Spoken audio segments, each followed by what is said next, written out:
The three ways of building your investment portfolio include systematic purchases, valuation, and market timing. Now, interestingly, the first two have made a lot of people very rich, while the third is a form of speculation that can't be repeated indefinitely since it leads to wipeout risk.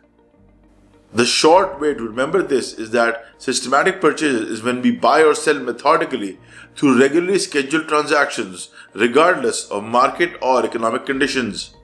Valuation, on the other hand, is when we buy or sell based on the relationship between market price and the actual intrinsic worth of the asset. Please note that intrinsic value is the after-tax, inflation-adjusted, discounted free cash flows of the asset. Finally, we have market timing, which is when we buy or sell based upon whether you think the asset will increase or decrease for any reason other than its valuation.